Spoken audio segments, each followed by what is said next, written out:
Hello, Deano. Thank you for joining me today. Where are you?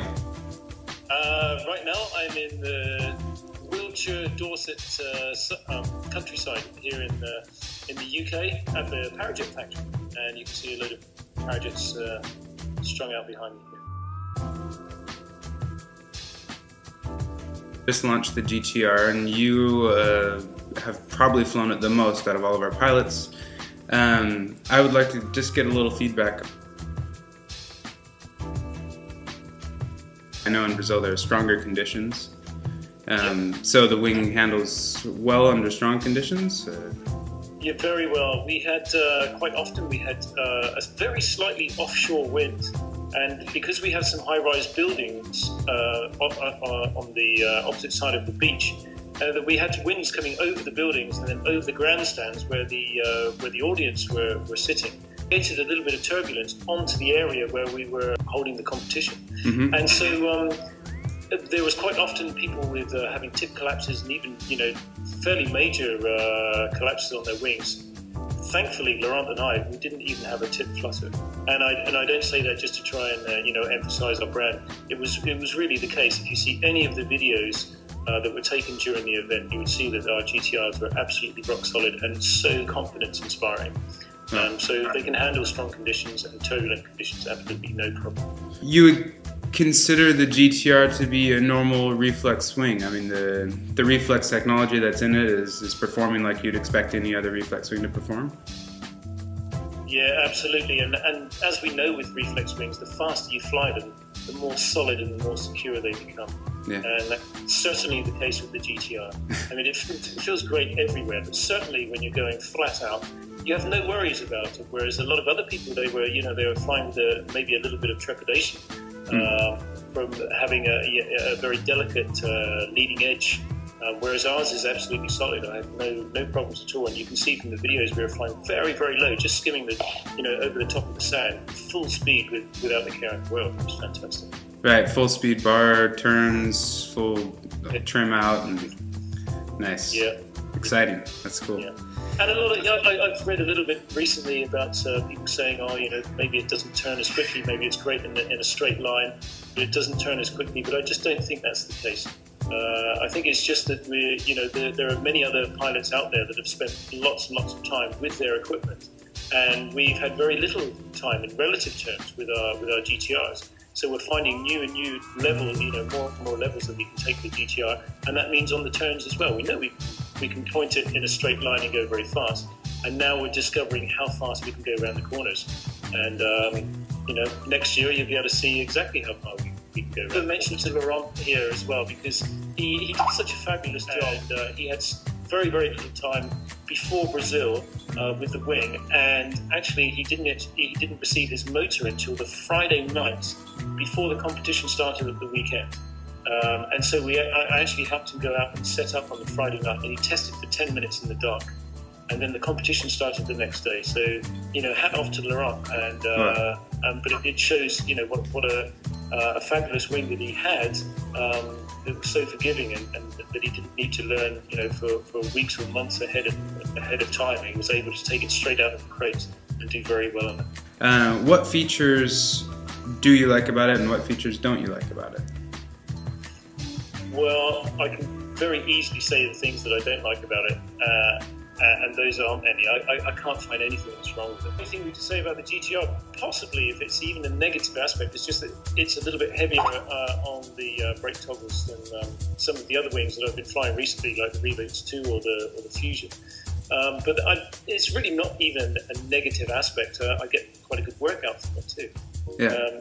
But that's what you get from a solid, an immensely solid wing is very slightly heavier controls. And I'd much rather that, knowing that I've got this very, very safe wing above my head. Mm-hmm. So a little bit more solid, but you don't seem to dislike it too much.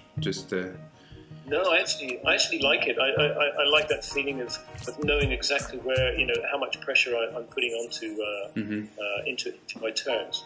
Whereas some of the other wings can feel a little bit vague sometimes if the brake pressure isn't there. So I'd actually prefer a little bit more brake pressure, like the GTR gives me, to know exactly where I am with the brake pressure. Positive stuff we know. It's solid. It launches you know, just so easily. It could be a beginner wing the way that it launches. It just almost sort of rips itself out of the bag and jumps up into the air all by itself. Really?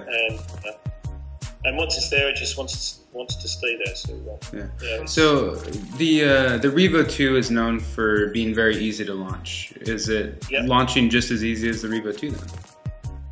Easier. Really? I would say it's even easier. That's great. I mean, it used to be, especially in the paragliding world, that if you had a competition wing, it was awkward to handle, you know, especially on launching. But here we have a fantastic, you know, high performance wing that just leaps off the ground when you wanted to. How much better can that be? Amazing. How is your slow trim speed? Things like that. I don't actually use slow trim speed anymore.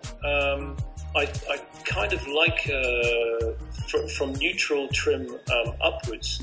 Mm-hmm. But if somebody wanted to make their landing approaches a little bit slower, they could use the slow trim. The brake toggle input is you have a little bit less pressure when you go to fully slow trim. Mm-hmm. But obviously you're flying a little bit slower then as well. I kind of like swooping in quite fast and using my energy to convert into a nice sort of swoop landing. So I generally don't land on the slower trim settings anyway. I kind of like it from neutral and above. Right. Well, as a lot of us know with reflex wings, speed is safety. I guess landing in general, speed is safety. So. Yeah, but you do need to practice the speed landing or the swoop landings a little bit more. But it's not to say you can't just put the GTR on a slow trim setting and just bring it in like you do a normal glider anyway. Right. Yeah, I did hear that from Paco, who really enjoys the swoop style when he's coming in for his landings. So it's pretty fun on that kind of wing. Yeah, with the GTR, your speed is converted a little bit more, or your energy is converted more into speed than into lift. With the 20 Fusion, for example, if you brought it in with the same speed, you would get a little bit more lift. Whereas with the GTR, you've got the same energy, but you create more speed out of that energy. What would you compare the GTR to? I don't know if there is a comparison, really. I've flown many other wings of varying manufacturers, different manufacturers as well. But compared to my Fusion 20, which is the nearest comparison I can make, because it's the same size, it's the same manufacturer. It's faster. It feels more solid, especially at speed. And I'm just so excited to carry on using it in more varied conditions. Right. As a comparison to other wings, I would say for its size, it's right up there in speed range. Not just the top speed, but the speed range I'm talking about, because we know that we can make the wing really quite slow as well, on slow trim, and you can be really quite heavy on the brakes before it stalls. I've done a lot of stall testing with the wing as well, and you can slow it down, right the way down as well. So we know that our speed range is huge. Can we use this wing for classic types of competitions? I don't know if I would use the 20-meter wing for the classic style competition. I would possibly go to the 24-meter size and spend some time getting to know it around slalom type courses. But I know from having tested earlier in France, the 24 that is much more energy efficient than the 20. Okay, when you come down into those kind of sizes, 4 square meters, it doesn't sound an awful lot, but as a percentage, it's a huge amount. But we know we're somewhere around about the same kind of speed or speed range as we have with the 20. But with that extra surface area, that extra percentage of surface area, we know that we've got a much more efficient wing by hanging the same amount of weight underneath it. Right. So it would be really interesting to use the 24 and get some economy figures and everything from it. And I think it would make an excellent, from what I know already, I think it would make an excellent classic competition wing. Excellent. Good to hear. If I was a pilot of a season that shows a decent amount of skill, is it safe enough to have a go on it, or is it 5 years, or what do you say for the type of pilot that could fly this wing? I think that this wing could cater for people of varying degrees of expertise. And I certainly wouldn't want to put a beginner on it, not because I think it's unsafe, because it is a very safe wing. I think many people that can launch any wing can launch a GTR, so anyone can get in the air with it that's already flying currently.